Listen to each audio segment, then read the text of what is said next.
Savez-vous quelle est la boisson pétillante la plus consommée et la plus vendue au monde? Le Coca-Cola bien sûr. Coca-Cola, c'est une multinationale qui vend près de 2 milliards de bouteilles par jour. C'est une des multinationales des plus célèbres et des plus rentables du monde. Mais ce qui nous intéresse vraiment, c'est la véritable histoire de Coca-Cola. Comment et grâce à qui la boisson la plus vendue du monde est-elle née? Eh bien, c'est maintenant dans cette vidéo.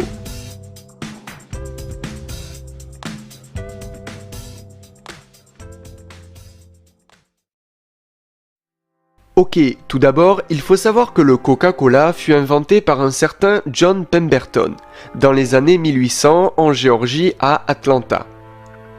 John Pemberton fut un pharmacien aguerri qui participa à la guerre de sécession où il eut de nombreuses blessures. Pour soigner et surtout calmer la douleur de ses blessures, John Pemberton s'injecta de la morphine et de la cocaïne qui, je le rappelle, est une drogue dure et qui à l'époque n'était pas si réglementée qu'aujourd'hui. Et malheureusement pour lui, le fait de s'injecter tous ces produits, eh bien ça devint vite une addiction. Et il décida de remplacer cette addiction par un autre produit. Le premier produit qu'il met au point est en fait une boisson nommée le French Wine Cola, qui sera créée en 1885 et qui se compose d'alcool et de cola. En fait, c'est une noix de cola et de damiana. Cette boisson sera tout d'abord présentée au public comme un remède et peu après comme un produit à plaisir gustatif.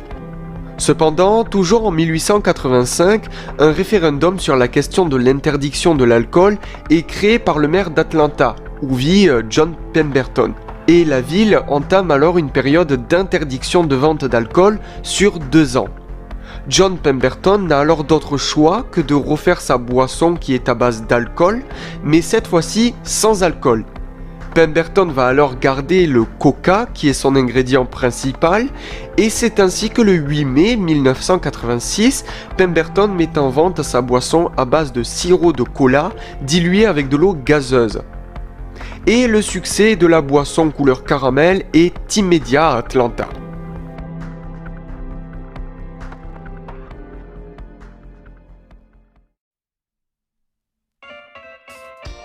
Bon, alors au fil du temps, la boisson a été légèrement modifiée, avec un peu plus de sucre et de l'acide citrique pour contrebalancer la saveur sucrée.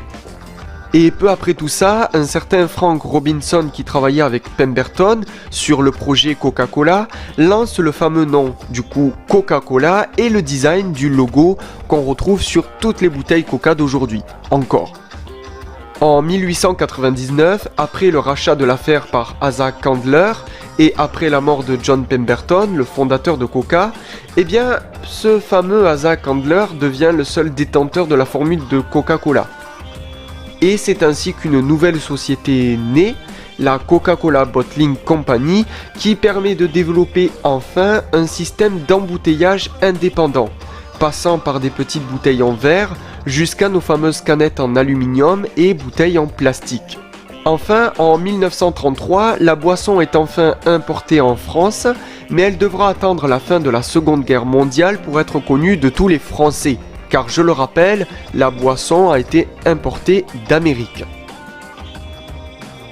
Aujourd'hui, Coca-Cola est connue partout dans le monde, mais quiconque le sait, il ne faut pas trop en abuser.